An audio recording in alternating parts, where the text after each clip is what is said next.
GBA ಚುನಾವಣೆ ನಡೆಸುವ ವಿಚಾರವಾಗಿ ರಾಜ್ಯ ಸರ್ಕಾರಕ್ಕೆ ರಿಲೀಫ್ ಸಿಕ್ಕಿದೆ. ಚುನಾವಣೆ ನಡೆಸಲು ಸರ್ಕಾರಕ್ಕೆ ಸುಪ್ರೀಂ ಕೋರ್ಟ್ ಮತ್ತೆ ಸಮಯಾವಕಾಶವನ್ನು ಕೊಟ್ಟಿದೆ.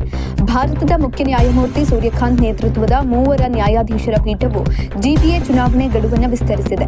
ಬೆಂಗಳೂರಿನ 5 ಪಾಲಿಕೆಗಳ 369 ವಾರ್ಡ್ಗಳಿಗೆ ಚುನಾವಣೆ ನಡೆಸುವ ಗಡುವನ್ನು ಡಿಸೆಂಬರ್ವರೆಗೆ ವಿಸ್ತರಿಸಲು ಗ್ರೇಟರ್ ಬೆಂಗಳೂರು ಪ್ರಾಧಿಕಾರ ಮತ್ತು ಕರ್ನಾಟಕ ರಾಜ್ಯ ಚುನಾವಣಾ ಆಯೋಗದಿಂದ ಪ್ರತ್ಯೇಕ ಮನವಿಗಳನ್ನು ಸುಪ್ರೀಂ ಕೋರ್ಟ್ ಅನುಮತಿಸಿದೆ.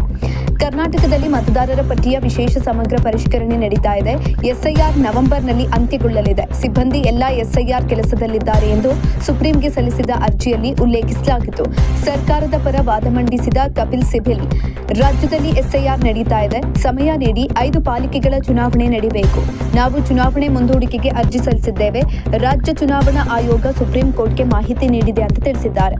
ಅರ್ಜಿ ಪುರಸ್ಕರಿಸಿದ ಸುಪ್ರೀಂ ಕೋರ್ಟ್ ಡಿಸೆಂಬರ್ ಅಂತ್ಯದೊಳಗೆ ಚುನಾವಣೆ ಮುಗಿಸಬೇಕು ಅಂತ ಸೂಚನೆಯನ್ನ ಕೊಟ್ಟಿದೆ.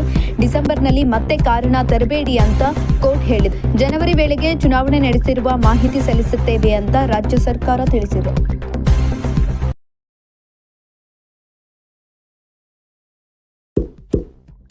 ಇಂತಹ ಇನ್ನಷ್ಟು ವಿಡಿಯೋಗಳಿಗಾಗಿ ಲೈಕ್ ಮಾಡಿ, ಫಾಲೋ ಮಾಡಿ, ಶೇರ್ ಮಾಡಿ.